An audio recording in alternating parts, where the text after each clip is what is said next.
Can you believe it, guys? We're back again. Indie Reads Aloud. This is episode 249, and oh my goodness, we're getting so close to that big 250 number. It's a little frightening, honestly, a little scary. Today, Samantha Bryant is on the program again because she's got one more book in this series, and we had to get it in. I don't know about you, but I don't like those ugly cliffhangers that go on for decades and decades. Cough cough, George R. Martin, cough cough. But Samantha is back today and she's going to read book 5 from the Menopausal superhero series, Change for the Better. Welcome back, Samantha. Thank you for having me again. I'm always welcome. Always just keep coming. Just keep coming. Okay, so we have to talk about the elephant in the room. Okay. And it's probably only an elephant for me because most people I know, oh, look, it's a puppy dog. That's not an elephant, that's a dog. That's a puppy dog. What's your puppy dog's name?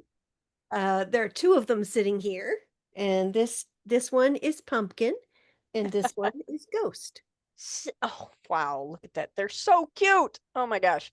Um, it's nice to know that the dogs like to hear you read out loud too. Oh, yes. That's a good thing. They like story time. So this probably didn't stand out to anybody else, but I look at it all the time and I just gotta know, what is your thing with ice cream?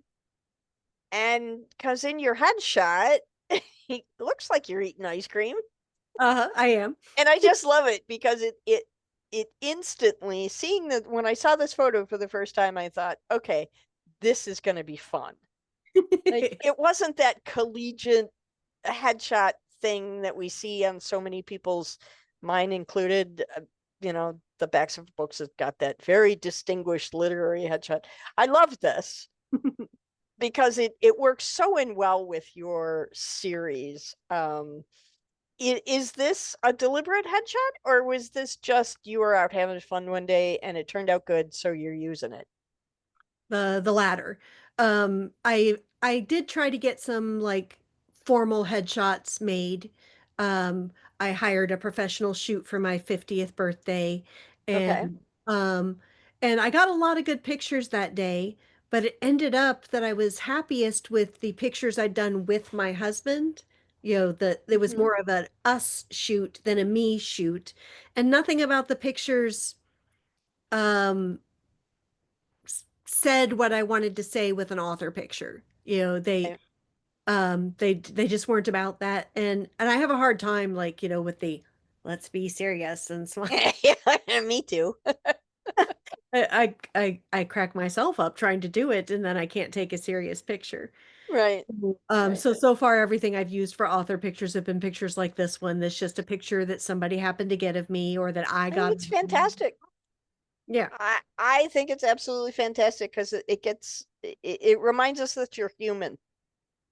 Yeah, I like a picture with some personality, to Yeah. give you a hint of what kind of person is behind it. And Yep. I'm a very silly girl who likes her ice cream. Well, and as well you should. Absolutely. Um, my headshot photo is was original, and I use the original photo in my children's books. I got to feed a giraffe for the first time in my late 50s, and it was a definite bucket Oh yeah, list that's item. exciting. Yeah. And the giraffe's name was Rafiki, and he was 19 feet tall, and it was just like a little kid moment. And so in all my children's books there's this picture with me and this giraffe, but I blew out the giraffe and just took the picture for the rest of the books because I liked the shot. I was Right. happy that day. Right. You were legitimately happy, so your smile looks sincere. And yeah. Exactly. Yeah. Yeah. So I definitely understand that search to get just the right headshot because it's going to be on your books forever. Right. I may have That's to do some, one of my future projects, back burner projects, is a gothic romance. So I may have to go for something more spooky for that one. We'll see. okay. That could be fun too. Yeah, it could. Get a candelabra. Right? I like it. I like it. Batting away the flies. I don't know. So Change for the Better is book 5. Mhm. Um, And I'm just going to read the beginning of your synopsis just because I've done it for the other four. And I'm nothing if not consistent. Something is off about Jessica Flygirl Roark.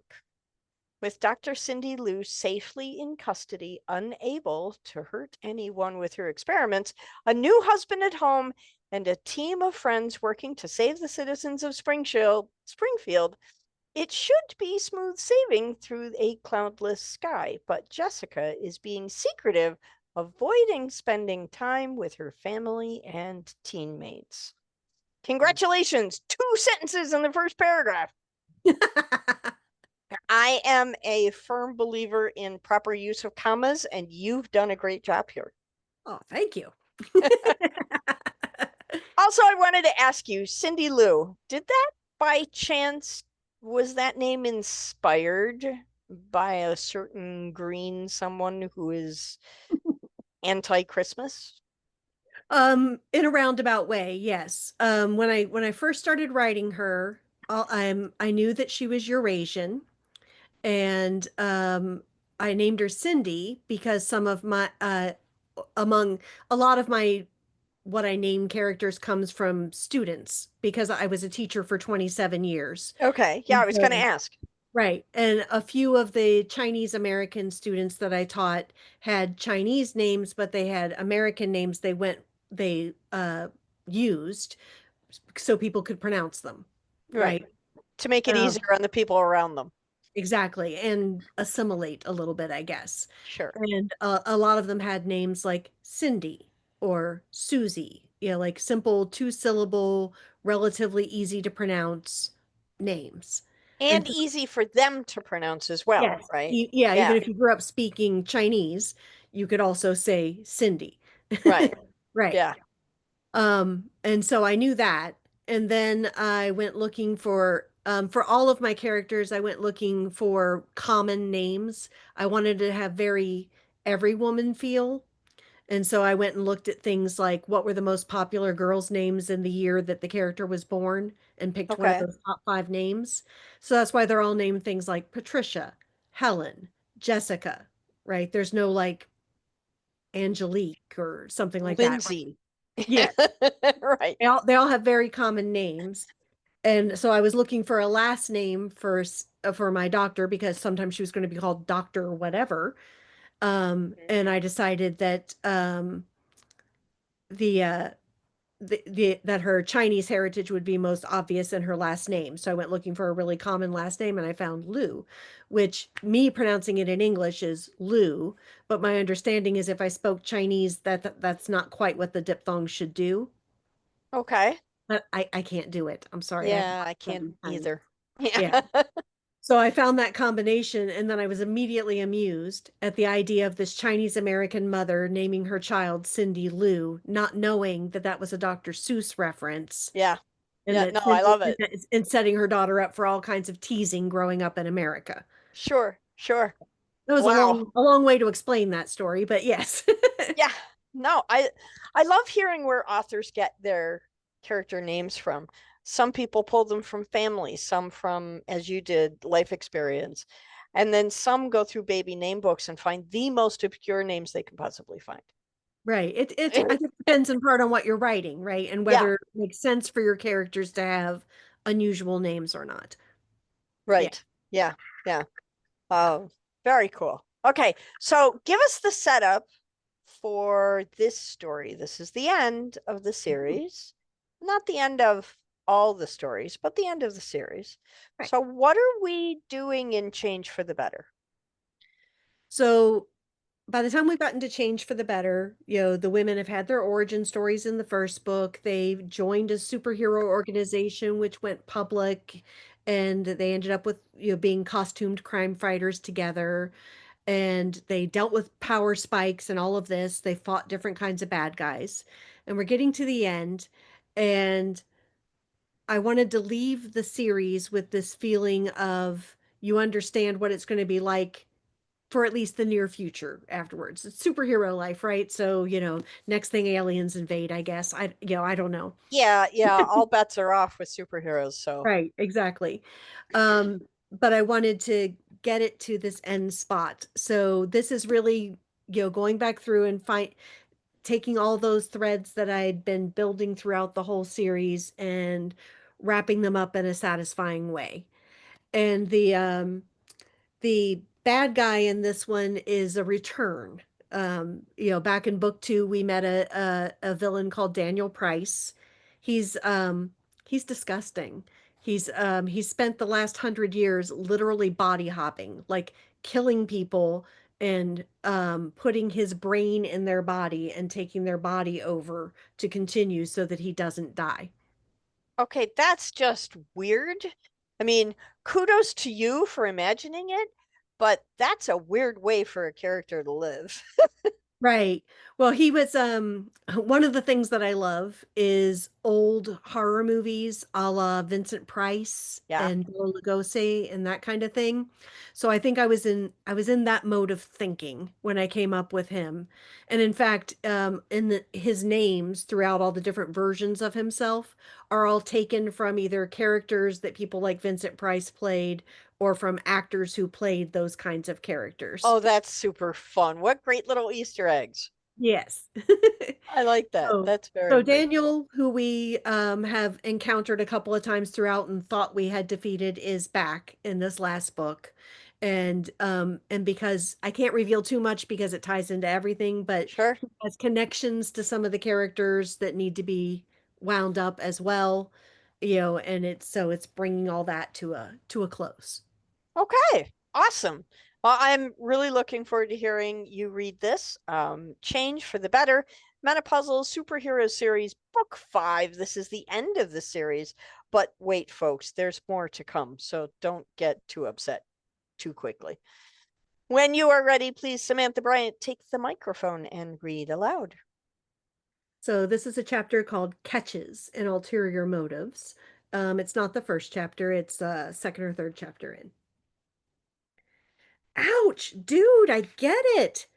Mary Brayburn threw up a hand in front of her face as if the director's psychic missiles could be blocked by flesh like too bright sunlight.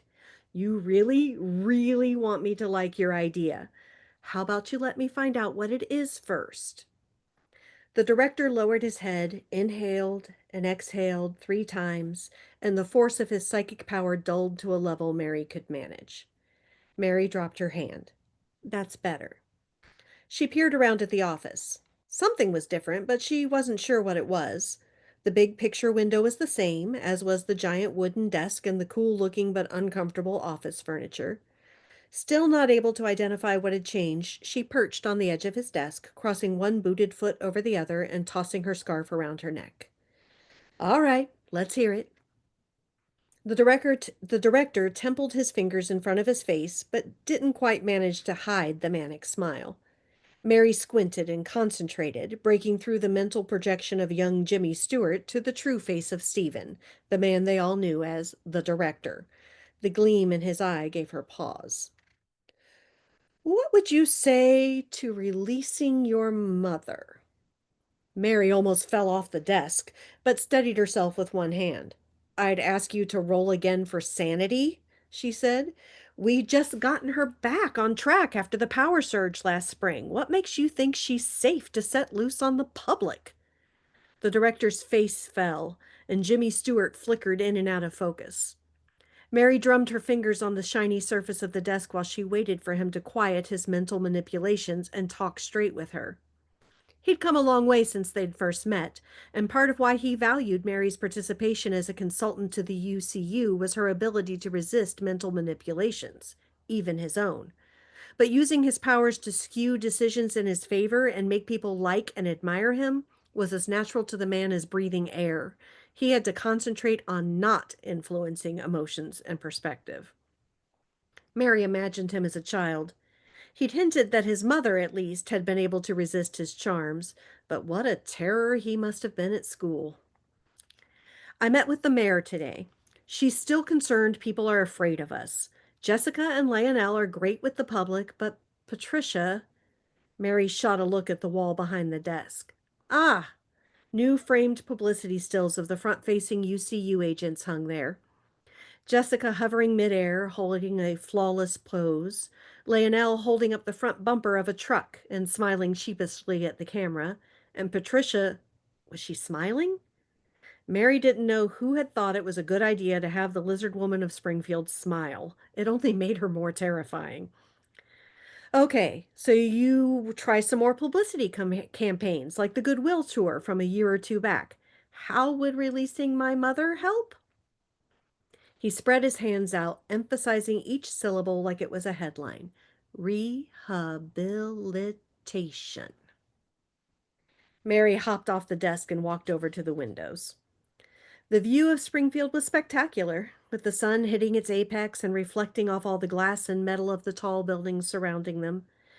After a moment or two, the director came and stood beside her. Last spring, during the power surge, the people of this city became aware for the first time how many powered individuals lived among them. Some were excited by this prospect, but many were terrified. The mayor's office has been inundated with calls demanding everything from exile to incarceration for these so-called dangerous people.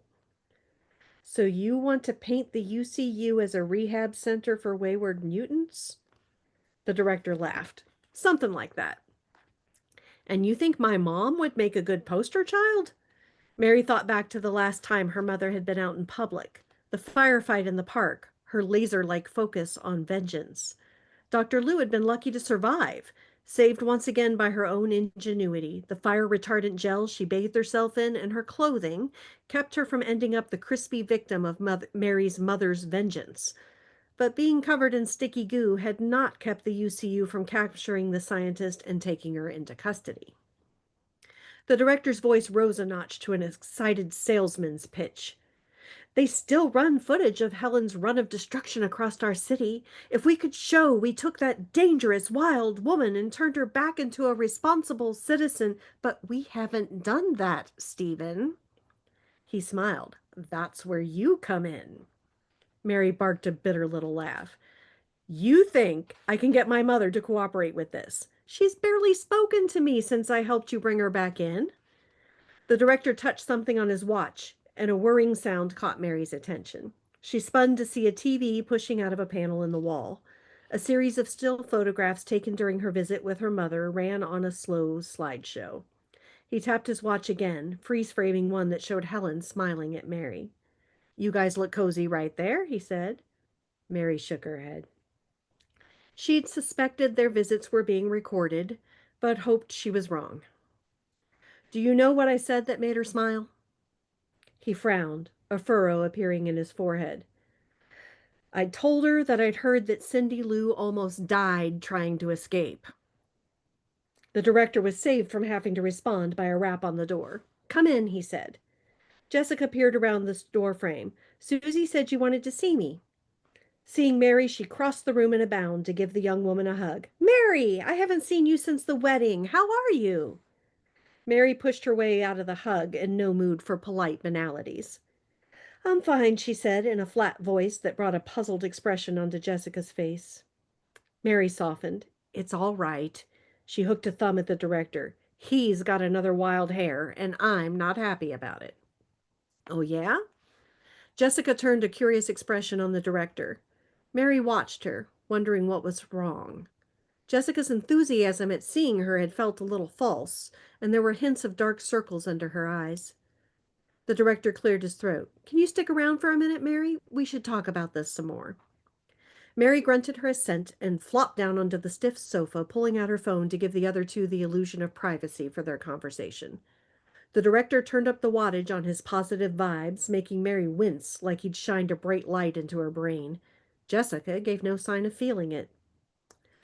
I wanted to congratulate you. We've already received several calls. You made quite an impression on some of our city's most influential women. And the photographs. He did a chef's kiss gesture, which seemed ridiculous to Mary. She wondered how Jessica saw him. If the gesture seemed more natural in her view of the chameleon they all worked for. Did he resemble Jimmy Stewart for her, too?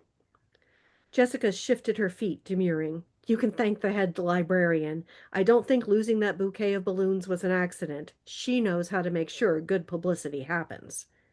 She stopped and stared at the carpet between her feet for a long moment. Watching, Mary felt like there was something Jessica decided not to say. She studied the director, who didn't seem to have picked up on the significant pause. Mary would have to find time to talk to Jessica soon. Something was off about her. I'm going to skip a couple of paragraphs where they talk about some protest.